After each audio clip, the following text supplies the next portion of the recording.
This land, particularly Tamil Nadu, has been a land of devotion. The biggest names in Tamil Nadu are the great sages, saints and seers and siddhas, the Nayanmars, the Alvars, Avayar, many others. We first built the temple. We ourselves lived in shacks, small huts, it didn't matter, but a grand temple. Right now the problem is, I've been talking to so many people, if you say temple, they say revenue. It's very appropriate because when East India Company took over the temples, they put the temples in the revenue department, most appropriate. Because they didn't come here out of their love for the deities for which we were willing to shed our life. They came here because of the revenue, the wealth, the gold, the diamonds, the land. Not love, not devotion, greed is the ruling force. Now we are still talking the same thing. If you say temple, you say revenue. If I say Kaveri, people say revenue. What about the revenue? I know I shouldn't be speaking this language, but because so many people are not getting it, I'm saying this, please listen. If I say your mother, will you say revenue? If I say your wife, will you say revenue? If I say your children, will you say revenue? Then why is it when we say temple, you're saying revenue?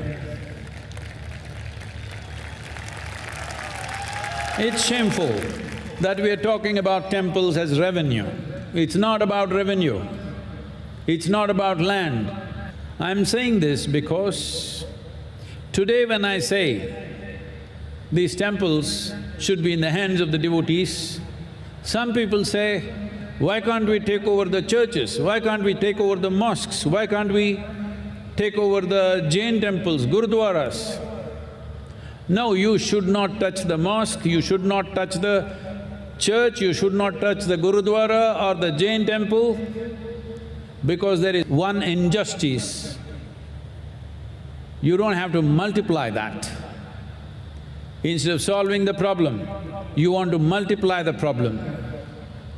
Nobody has any right to take anybody's place of worship, whoever they are, whatever they believe in. If it means something to them, it means something to them, that's all.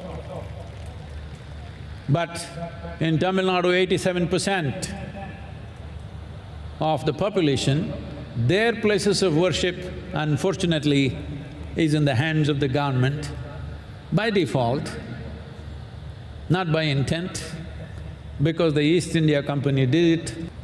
I'm talking about the fundamental rights of the citizens of India, and I'm talking about secularism, because in my understanding, to be secular means religion does not mess with the government does not mess with the religion. That's my idea of secularism.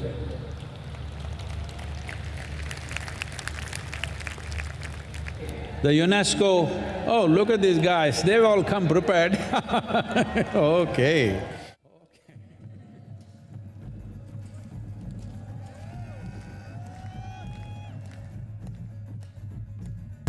We are not protesters, we are not agitators.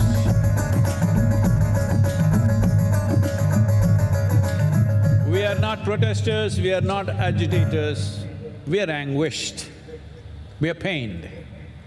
So all these people who are raising their support with these banners, these are not agitators.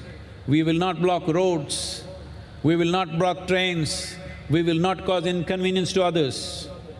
But as responsible citizens of this state, when the state is going for election, we are expressing our anguish. Please listen.